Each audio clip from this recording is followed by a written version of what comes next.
Somebody tried to call me. What the fuck's wrong with people? I'm vlogging. Because I know them all, because they're all familiar to me. So we started randomly, not the way I know the states: Maine, New Hampshire, Vermont, Massachusetts, Connecticut, Rhode Island, Delaware, Connecticut, New York, New Jersey, Pennsylvania, Ohio, Indiana, Illinois, Wisconsin, Iowa, Idaho. How am I doing? I don't know. And I could not remember all of them. I could not remember Topeka, Kansas. Topeka, Kansas. I didn't know that. I didn't know Richmond, Virginia. Richmond, Virginia. What is wrong with me? Where's my brain? What's happening to me? I'm so scared. Oh my God, I'm so scared. So I have this pain. We've talked about the pain, the pain. Here's what we know. What do we know? We know this. We know that I have T5 and T7 are compression fractures. They're healing. T2 and T9 are also involved with inflammation. This inflammation is wrapping around to the front, and it's affecting my ribs, which is causing costochondritis, which is inflammation of my ribs. T5 and T7 originally compress the nerves. That's a problem. So that's where the pain is. That's where it's coming from. But I also have this pain in my left side, upper left side, kind of under my ribs, under my stomach. That is so painful. So last night, I had my daughter lay on top of me. I know what that sounds like. I was laying vertical, and she laid horizontally across me. She wouldn't put all her weight on me, but the pressure of her lying on top of me revealed and focused the pain. Together, Leah and I did some research. The pain is in my pancreas. I'm pretty fucking sure. And I think it's pancreatitis. So what causes pancreatitis? Thank you, I'm glad you asked. A lot of things. But one thing could be a medication that you take. So I went through all my medications. Celebrex, yes, can cause pancreatitis. The Xeljanz, yes, can cause pancreatitis. The Lipitor, only in combination with Celebrex and or Xeljanz, can cause pancreatitis. So all the problems that I'm having, I'm fucking having a lot, all lead back to one thing. You ready for it? Get ready. I'm going to write it down and hold up the card. And you got to be ready to have your fucking mind blown. You ready? Rheumatoid arthritis. Can you read that backwards? I can write it backwards. I can count backwards from 7. I can pass an exam. Man, woman, camera, TV. No, person, man, woman, camera, TV. Ask me in 10 minutes if I can remember it. What the fuck? Rheumatoid arthritis. So, I've been trying to call UCSF to get into their rheumatology clinic because they are the best in the nation.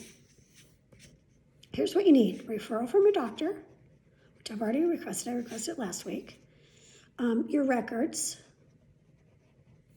any scans, etc. Once they receive this,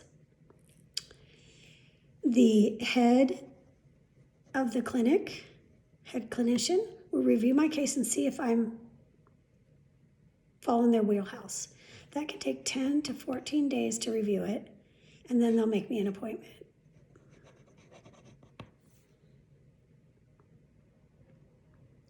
I don't think I'm going to be alive in 10 to 14 days.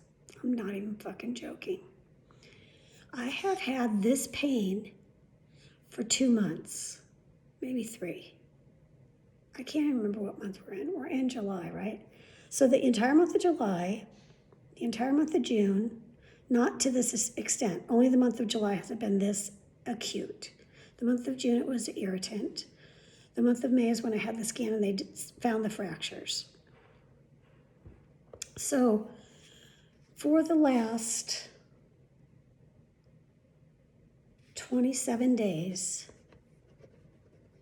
I have had this acute pain. I have had MRI, I've had CT, I've had blood work.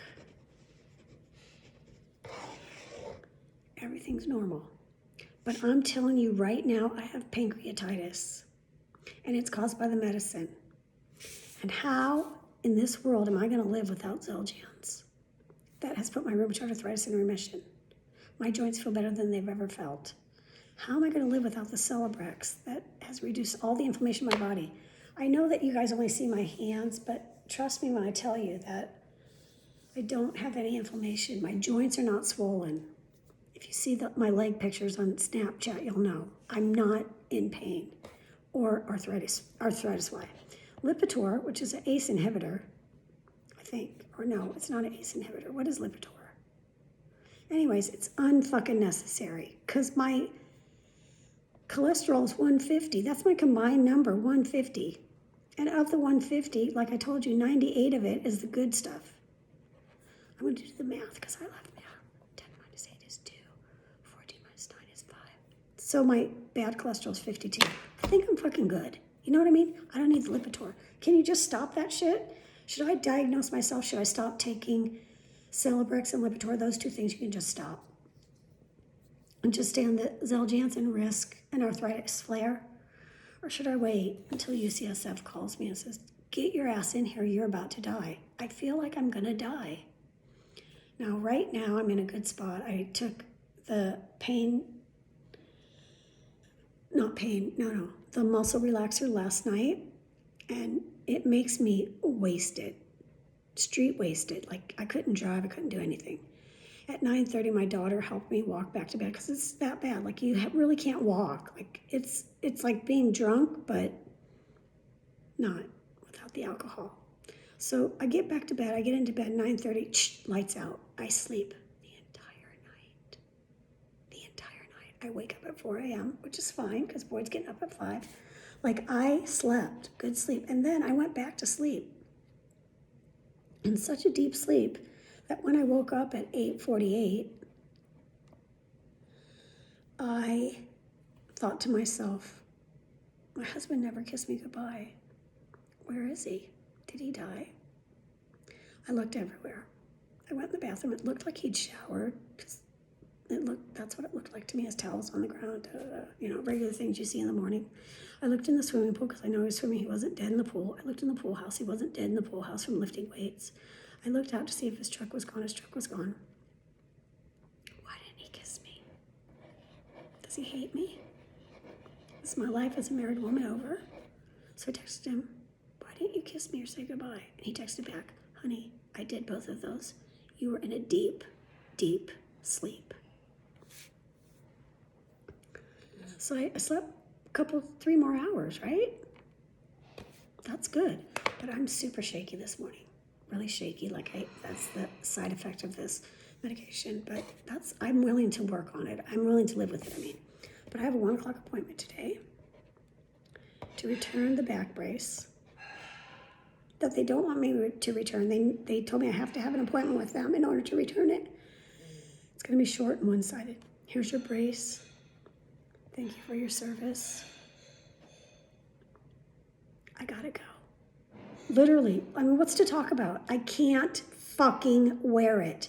I have costochondritis of the ribs. It's so painful, I can barely wear a bra. I'm not gonna put this fucking contraption on. All right, I gotta go. My life, oh no, I can't. You know what? We gotta get up to date on our reading.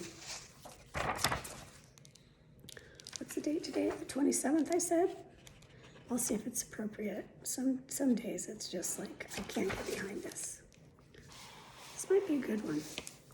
Knowing God by confessing sin. At the name of Jesus, every knee should bow in heaven and on earth and under the earth, and every tongue confess that Jesus Christ is Lord, to the glory of God the Father. That's Philippians chapter 2, verses 10 through 11.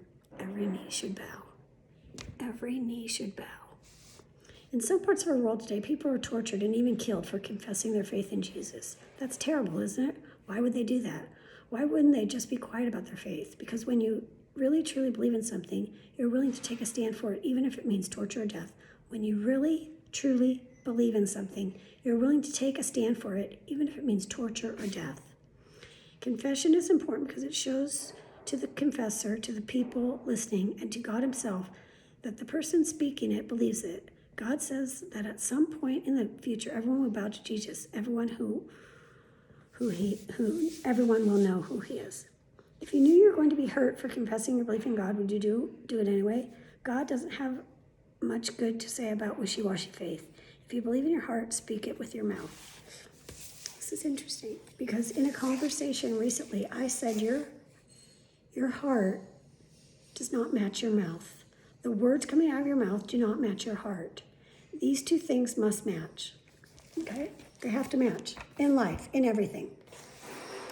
If you are a loving, giving, caring person, but you, wait, what's the word? See, I'm losing my words. But you allow, participate, and accept language and behavior that is racist, misogynistic, or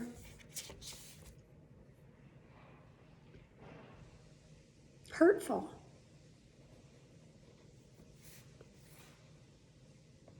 then you need to change. If your voice has power, you need to use it even if it doesn't feel good. So if you or people around you use the N-word and they're white, your job is to say, I don't want to hear that around me. If your voice has power, that's all you have to say. Please don't use that word around me. Because the power of one person saying that to 5 people is already better than it was 2 minutes ago. Do you understand what I'm saying? If there's behavior or language that is racist, misogynistic, or hurtful, and you as a single individual say, you can't speak that way around me, you can't act that way around me, I won't tolerate that. Your voice to those people, those 5 people, starts a ripple. And then those 5 people say, wow, he changed that. He changed the way I feel about that. Just by saying, I won't tolerate that around me. And you want to be around that person, so you have to change the way you speak. Do you understand what I'm saying? The ripple effect of this is so powerful. And I challenge anyone who has a powerful voice in any level, whether that's as a head of a household, as a head of a business, as a head of a division, a head of a department, as a head of a school, as a head of anything. If you have people who you are in charge of or responsible for, or what does my sister call it? When, like, direct reports. You have people who directly report to you. Your voice has power. So all you need to do, this is all you need to do. First of all, you need to stop using these kind of things, this kind of language that's racist, misogynistic, or hurtful. That's all. You need to do that personally. And you need to do that because you think it's the right thing to do. It's going to be hard. It's so hard. There's jokes and there's funnies and there's this that aren't funny. There's a whole class of people that don't think it's funny. So you first change your behavior, and then when the people, your direct reports, are around you, whether it's a social situation or it's at the workplace, and they use these racial epithets, racially charged language, misogynistic language, hurtful language, you need to say,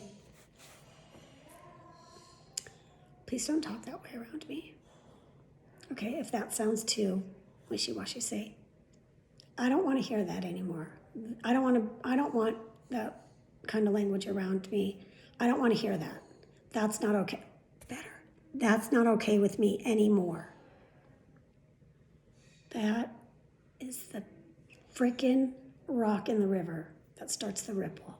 That's the stone Be the stone. Be the fucking stone. Guess what? While you're doing this, wear a fucking mask. California, get a fucking mask on. Look at my life. Here and here. I have no power, and I know that. But this forum is being used for good. As my daughter says, I love you. Peace. As Ringo Starr says, peace, love, peace, love. As Danny Stockham says, I hope you have peace, and I hope you spread love.